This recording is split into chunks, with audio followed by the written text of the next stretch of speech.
Wacky at weird, sila ang mga mutants na produkto ng mahabang evolusyon sa ating planeta. Tampok sila sa ikalawang bahagi ng nature series na South America's Weirdest Wild Mutants. Dose-dose ng itlog ni Mami, lilim-lima ni Daddy.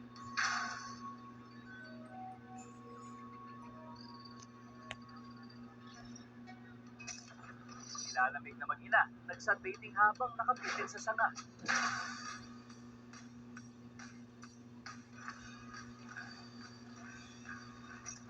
Hayop na walang ngipin, anay ang kinakain.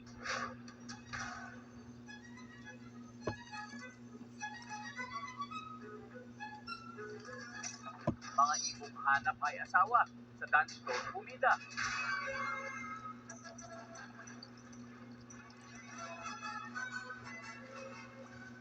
Gagambang umakyat ng ligaw, nalagay sa peligro buhay. Oh yeah, I'm sorry. I'm just watching Amazing Earth. It's a video. Sa mga household na walang yaya, magkatulong sa pag-aalaga ng mga anak ang mag-asawa. Kung working mamang nanay, house husband naman Ang kwento. ang tatay. Ganyan din ang setup ng mga mag-asawang tungkol sa kwentong Amazing number 5. Umalis si Mami Umay si Mami, Kaya, tricycle, si Daddy. Isa sa pinakamalaking mammal sa South America ang dapuhan ng ibon na hindi nakalilipad, ang Rhea. Sa sukat na 1.5 metro, ito ang pinakamalaking ibon sa Amerika. Astig din ang lahi nila. 23 kilos ang bigat nito, kaya naman hirap itong makalipad. Pero kabahan ka na sa matutulis niyang kuko at tigasing mga paa. Hindi naman takot sa Rhea ang gutom na wolf. Pero may isa pang panlaban ang higanting ibon. Napakapuli nitong tumakbo. Isa ito sa pinakamabilis na ibon sa buong planeta. Hindi nagsisesta ang lalaki ito. Nililimliman niya ang humigit kumulang sa 30 itlog. Maraming asawa ang lalaking Rhea. At siya ang maglilimlim sa itlog ng kanyang mga asawa.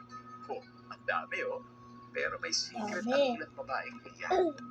Ang ibang itlog dito, posibleng hindi ang lalaki ang ama.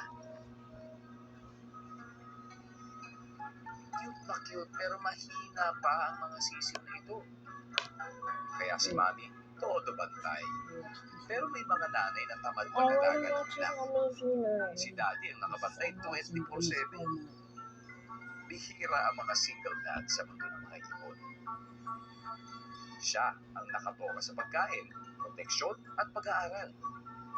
Kaya mga sisiw laging nakasunod sa kanya. Hindi madaling magturo, madalas palpak ang mga sisiw.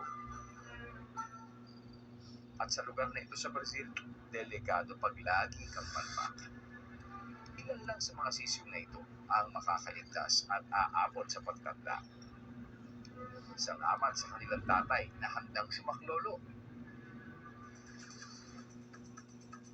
May lawak na 195,000 square kilometers ang pantanal sa South America ay tahanan ng iba't ibang wild animals. Ito ang world's largest wetland o latian. Kapag tag-ulan, 80% ng lugar na ito ay nalulubog sa tubig. Pero matagal pa naman yun. Panahon pa ngayon ng kasaganaan para sa karamihan. Bad news ito sa mga isda na pinagpipiestahan na naman ng mga ibon. Gaya ng higante at weirdong ibon na Jabi Rock, ang tallest flying bird sa Amerika. Pero ang buhayang ito, walang balak para nilang matatangkad na storm na may matutulis sa lupa. Sinasamantala ng mga Jabi Rock ang dry season. Matatapos na rin kasi ito. Sa di kalayuan, busy naman ang kanyang asawa sa gawaing bahay at pag-aalaga ng kanilang mga sisiw. Hindi gaya ng mga Rhea, magkatulong sa pagpapalaki ng kanilang mga sisiw ang mag-asawang Jabi Rock. Habang naghahanap ng pagkain, si Mami, babysitter naman si Daddy. Hindi madali ang kanilang trabaho. Gutom na ang mga sisiw, pati si Daddy. Ilang oras na kasi wala si Mami. Buti na lang, may pampalipas oras sila. Mana apartment complex kasi ang kinatatayuan ng kanilang pugad. Mababait ang kapitbahay nilang Kara-Kara. Pero ang mga monk parakeets, mahilig makialam. Minake-over nila ang ilalim ng bahay ng Jappy Rock at ginawa nilang bukal. Sa wakas, dumating na si Mami. Si Daddy naman ang aalis. Gutom na gutom ang mga sisiw. Iniluwa ni Mami ang mga nilutong-lutong isda. Iyan ang version nila ng gatas. Kaya nang sobrang laki ng pasalubong na tigat ni Mami. Kaya nilulong ulit niya ito. Kailangan muna niya itong tunawin ni Mami bago ipakain sa mga sisig. Marami sa atin ang madaling mainip kapag super bagal ang traffic. Paano pa kaya kung ang kasunod natin sa kalsada ay ang pinakamabagal na hayop sa ating planeta? Makatulog ka kaya o magwala sa galit? Narito ang kwento amazing number 4. Makupad si Mami.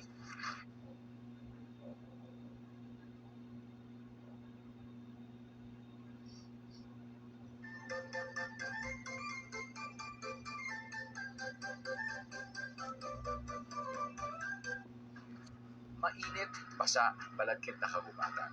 Parang postcard lang. Insects. Ubat ang mga bugs ay nagkalat. Pati ang mga buhaya hindi nila pinatawad. Pero ang white-faced capuchin monkey, alam ang pangontra sa mga ito. Nagpahid sila sa katawan ng maitim at balagkit na dagta mula sa guapinol tree. Ito ay isang natural bug repellent. Pahid dito, pahid doon. Para sigurado hindi lapitan ng mga insekto. Hindi sila dapat makita ng kanilang mga kasama. Kulang kasi ang dagta para sa buong tropa. Napisto na sila. Nagsimula na ang agawan ng dagta. Pero hindi lahat makakakuha. Kaya ang iba, kumuskus na lang sa katawan ng kanilang mga kasama. Sige, dikit pa. The more, the merrier. Nagkaputan sila ng likod. O tama na ang kulitan. Sa Atlantic Forest, ibang kompetisyon naman ang nagaganap. Kung gusto mo mag-survive dito, dapat ikaw ang pinakamalaki, o pinakakulay, o pinaka-deadly. Pero isang nilalang dito ang palihim kung gumalaw. Palihim at saksakan ng bagal. Kung may pinaka-nonchalant na hayop sa gubat, siya na siguro yun. Paborito ng brown-throated sloth ang mga daong hindi gaano masustansya at hindi pinapansin ng iba. Effective sa pagtulaw ng kinain ang kanilang tiyan na maraming chambers. At dahil konting energy ang nakukuha nila sa dahon, wala silang lakas para kumilos ng mabilis. Pero hindi naman tamad ang mga sloth. Sa katunayan, napaka-efficient ng kanilang katawan. At hindi sila pumapalya sa pag-aalaga ng kanilang mga anak.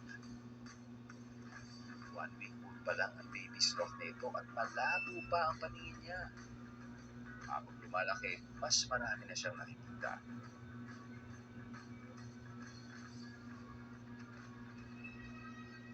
Ang temperature ng sloth ang isa sa pinakamababa sa lahat ng mammals. Kaya eto, lagi silang nagpapaaraw sa umaga. Tapos na ang sunbathing, pababa na siya ng puno. Kapit, baby. Nagmamadali pa naman si Mami. Joke lang. Nagpahinga ang mag-ina sa gilid. Marunong na palang kumain si baby. Dahil sa araw, bahagyang tumaas ang temperature ni Mami. Mas mabilis matutunaw ang kanyang kinain. Hindi lang halata. Pero nagtatrabaho ngayon si Mami. Mabagal nga lang. Sa larangan ng digmaan, kung mahina ka raw, kailangan magkunwari kang malakas para talunin ang kalaban. Mukhang yan ang naging diskarte ng isang weirdong hayop sa gubat na makaramdam siya ng panganib sa kwentong amazing number 3, ang luwag ng tatapang-tapakan. Evolution. Ito ang walang hanggang paghahanap ng solusyon ni inang kalikasan para siguradong tuloy-tuloy ang buhay ng bawat nilalang. May mga pagkakataong kakaiba ang nililikha ng evolusyon. Tulad nitong tamanduwa. Malayong kamag-anak ito ng sloth. At gaya ng sloth, tambay ito ng matataas na puno. Pero ang paboritong pagkain ng tamanduwa ay kadalasan nasa lupa. Sa Cerrado, kukonti at magkakalayo ang mga puno kaya naglalakad ang mga tamanduwa sa paghahanap ng pagkain. Sa lugar na ito, wala siyang proteksyon. Kinabahan ito nang may marinig na higanting papalapit. Tumayo siya sa dalawang paa sa likuran para magmukha siyang malaki. Matatalim ang kanyang kuko. Handa siya sa anumang pag-atake. Inuulihan lang pala yun. Wala siyang dapat ipag-alala. O balik tayo sa gubat. May naamoy na pagkain ng tamanduwa. Posibleng nagtatago ito sa paraiso ng kahoy. Gamit ang matutulis na kuko, biniyak niya ito.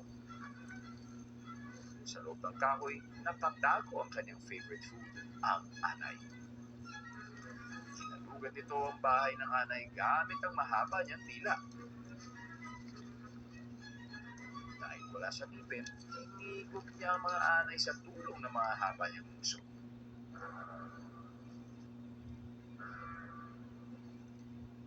May naramdamang panganib ang tamanduwa. Buti na lang at may mga puno sa paligid. Pero hindi siya dapat matakot. Iba naman pala ang hanap ng pupa. Mas gusto nito ang patay na iguana. Kahit ang dambuhalang pusa, kumakain din pala ng tira-tira. Basta lamang tiyan, pwede na yan.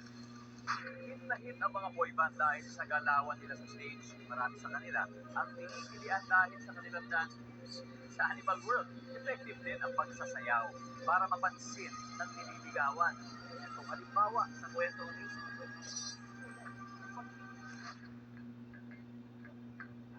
Ito ang Altiplano. Nasa kabundukan ito ng Andes. Hindi madaling buhay dito. Nabuo ito ng sama ng huli at yelo. Maalat ang tubig sa mga lawa dito kaya may pagka-weird ang mga nabubuhay na hayop dito. Isa na dito ang Vizcacha. Pinaghalong rabbit at squirrel ang itsura nito.